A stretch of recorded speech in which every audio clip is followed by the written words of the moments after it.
আচ্ছা, আজকে আমরা আলোচনা করব মরফিন নিয়ে। তো মরফিন আমরা কোথা থেকে পাই? ওপিয়াম শিট থেকে পাই। ঠিক আছে, ওপিয়াম শিট থেকে পাই। এবং এই ওপিয়াম শিটে মরফিন বাদেও যেই কম্পোনেন্টগুলো থাকে সেখানে কোডিন, কোডিন তারপরে পেপাভেরিন, ঠিক আছে, কোডিন, পেপাভেরিন। তো এই জিনিসগুলো থাকে।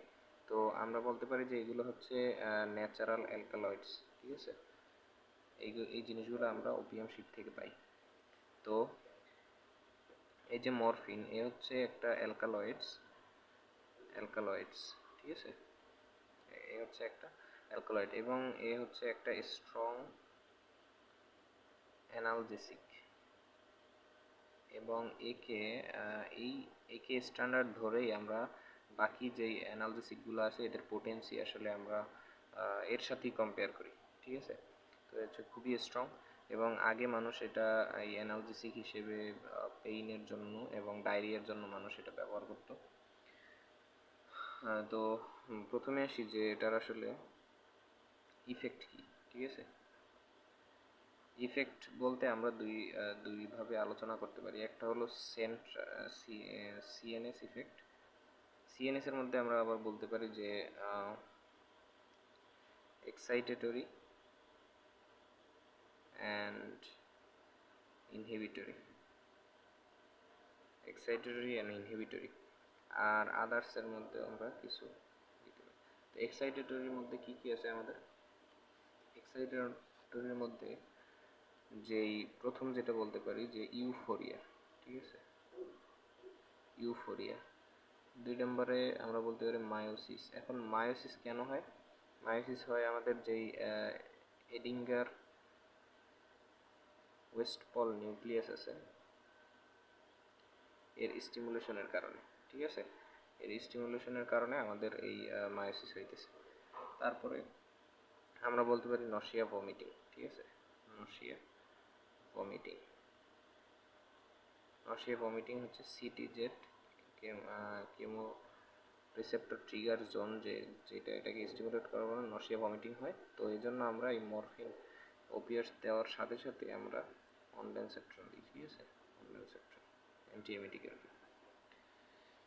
আচ্ছা, তাহলে এই আর আচ্ছা, তাহলে এইগুলো গেলো হচ্ছে এক্সাইটরি ইফেক্ট। এবারে আসে ইনহিবিটরি ইফেক্ট। ইনহিবিটরি ইফেক্টের মধ্যে আছে প্রথমেই অ্যানালজেসিয়া। ঠিক আছে, অ্যানালজেসিক ইফেক্ট। তারপরে যেই মোস্ট কনসার্ন যেটা রেসপিরেটরি ডিপ্রেশন। ঠিক আছে, রেসপিরেটরি ডিপ্রেশন। তারপর হচ্ছে কাফ রিফ্লেক্স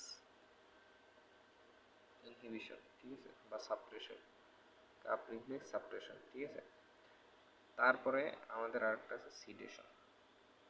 ঠিক আছে, তো এইগুলো হচ্ছে আমার ইনহিবিটরি ইফেক্ট। আদার্সের মধ্যে আমরা বলতে পারি ট্রাঙ্কাল রিজিডিটি, ট্রাঙ্কাল রিজিডিটি।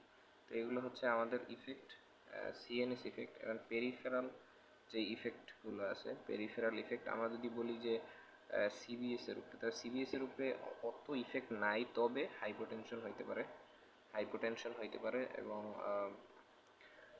কেন হইতে পারে হাইপোটেনশন? কারণ এটা ব্রাডিকার্ডিয়া করে, ব্রাডিকার্ডিয়া করে। বাট মেপেরেডিন আবার কিন্তু টেকিকার্ডিয়া করে, যেটা আমরা আগে একটা ভিডিও বানাইছি সেখানে আলোচনা করছি।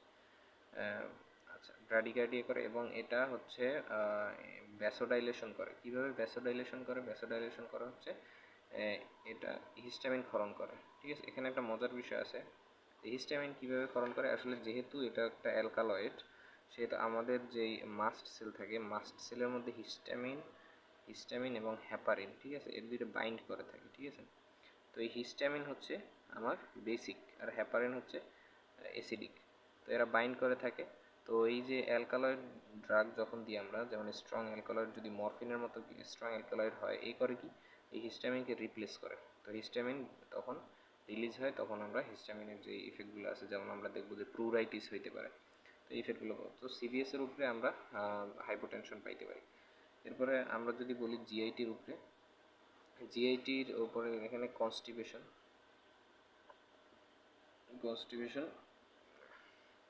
খুবই গুরুত্বপূর্ণ একটা ইফেক্ট, মোটামুটি সিগনিফিকেন্ট। তারপরে বিলিয়ারি ট্র্যাক্টের উপরে যদি আমি দেখি তাহলে কন্ট্রাক্ট বিলিয়ারি স্মুথ মাসেল, ঠিক আছে। তাহলে বিলিয়ারি কোলিক যদি কারো থাকে তাহলে কিন্তু মরফিন দেওয়া যাবে না, ঠিক আছে। তাহলে আর তার পেইনটা আরও অ্যাগ্রেভেট হবে, ঠিক আছে। তারপরে রেনাল পারফিউশন কমায়, ঠিক আছে, রেনাল প্লাজমা ফ্লো কমায়। এরপরে আসো, এটা আগেই বলছি যে এটা প্লুরাইটিস করতে পারে, ফ্লাশিং করতে পারে। কিসের জন্য? এই যে আমাদের হিস্টামিনের ইফেক্টের জন্য। এবারে আসো যে মরফিনের ইফেক্টগুলো জানলাম, acceleratory CNS effect and peripheral effect. এবারে আসো যে এর অ্যাডভার্স ইফেক্ট কী কী হইতে পারে, ঠিক আছে। অ্যাডভার্স ইফেক্ট খুবই গুরুত্বপূর্ণ। অ্যাডভার্স ইফেক্ট আমরা বলতে পারি যে কিছু অ্যাডভার্স ইফেক্ট আছে অ্যাকিউট, মানে খুবই দ্রুত হইতে পারে। এর মধ্যে প্রথমেই আসে নশিয়া ভমিটিং, ঠিক আছে, নশিয়া ভমিটিং। এরপরে যে মোস্ট কনসার্ন বিষয় রেসপিরেটরি ডিপ্রেশন। আমি রেসপিরেটরি ডিপ্রেশন নিয়ে বলি একটু, যে এটা এমন কি 60 মিলিগ্রাম মরফিনেও রেসপিরেটরি ডিপ্রেশন হইতে পারে, ঠিক আছে। 60 মিলিগ্রামে রেসপিরেটরি ডিপ্রেশন হইতে পারে। বাট যদি টলারেন্স থাকে তাহলে দেখা যায় যে 2000 মিলিগ্রামেও রেসপিরেটরি ডিপ্রেশন হবে না, ঠিক আছে। তাহলে টলারেন্স একদিকে যেরকমের খারাপ, অন্যদিকে এই দিক থেকে কিন্তু ভালো একটা দিক, ঠিক আছে। যে নাহলে 60 গ্রামেই আমাদের রেসপিরেটরি ডিপ্রেশন হইতে পারে। এরপরের যে একটা কনস্টিপেশন আমরা বলতে পারি, কনস্টিপেশন। তারপরে আমরা আর্টিকারিয়া, প্লুরাইটিস, যেগুলো হিস্টামিনের ইফেক্ট আর কি। তারপরে আমরা বলতে পারি ফ্লাশিং, এই যে হিস্টামিনের ইফেক্ট। তারপরে আমরা সিডেশন বলতে পারি, এটা একটা সিডেশন, ইউরিনারি রিটেনশন, ঠিক আছে। তাহলে এগুলো আমার অ্যাকিউট। এখন ক্রনিক বা লেট, যেগুলো ক্রনিক কিছু ইফেক্ট আছে, এখানে আমাদের আসবে কি টলারেন্স। টলারেন্স টলারেন্স মানে কি, আগে যে ইফেক্ট আমি 20 মিলিগ্রাম মরফিনে পাইতাম, ধরো যদি টলারেন্স ডেভেলপ করে একই ইফেক্ট পাইতে ধরো আমার 60 মিলিগ্রাম লাগতেছে, তো এটাই হচ্ছে টলারেন্স। আচ্ছা, টলারেন্স কী জন্য হয়? ডাউন রেগুলেশন হয়, রিসেপ্টর ডাউন রেগুলেশনের কারণে টলারেন্স ডেভেলপ করে। তারপরে ডিপেন্ডেন্স। ডিপেন্ডেন্স হচ্ছে কি? ডিপেন্ডেন্স হচ্ছে যে আমার ড্রাগটা যদি আমি উইথড্র করি তাহলে ক্রেভিং হবে, ঠিক আছে, মানে ড্রাগ উইথড্রয়াল ইফেক্ট পাবো আমি, ঠিক আছে, এটাই ডিপেন্ডেন্স। তো এখানে আসলে আমি যদি ড্রাগটা উইথড্র করি তাহলে আসলে উইথড্রয়াল ইফেক্ট হিসেবে কী কী পাইতে পারি? এখানে রাইনোরিয়া, ল্যাক্রিমেশন, চিলস, তারপরে পাইলো ইরেকশন, হাইপারথার্মিয়া, তারপরে hyper ventilation, mydriasis, vomiting, diarrhoea, anxiety, ঠিক আছে, এইগুলো আমরা উইথড্রয়াল ইফেক্ট পাইতে পারি।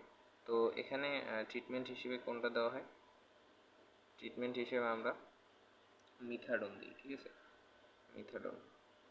এখানে বলি যে আমাদের যে মরফিনের ক্ষেত্রে মরফিন, তারপরে হিরোইন, ঠিক আছে, এদের ক্ষেত্রে প্রায় 6 থেকে 12 ঘন্টা অথবা 10 ঘন্টার মধ্যেই আমরা ইফেক্ট পাই, ঠিক আছে, এই যে উইথড্রয়াল ইফেক্ট পাই, ঠিক আছে। এবং এইটা 1.5 থেকে 2 দিনের মধ্যে 2 দিনের মধ্যে একদম পিকে চলে যায়, ঠিক আছে। এরপরে 5 দিনের মধ্যে এটা আসলে আবার ইয়া হয়ে যায়, সেরে যায়। তবে তাহলে এখানে আমি একটা ইমিডিয়েট একটা মানে ইমিডিয়েট ক্রেভিং, পেশেন্ট অবশ্যই এই মরফিন ইমিডিয়েট আবার নেওয়ার জন্য একটা কী করবে, ক্রেভিং করবে আর কি মরফিনের জন্য। অন্যদিকে মিথাডন হয় কি, মিথাডন আসলে উইথড্রয়াল ইফেক্ট ডেভেলপ করতে করতে অনেক সময় নেয়, প্রায় কত সময়, সেভারাল ডেজ সময় নেয় শুরু হতে, এবং দেখা যায় যে এটা প্রলং করে 2 উইকস পর্যন্ত, ঠিক আছে, 2 উইকস পর্যন্ত প্রলং করে।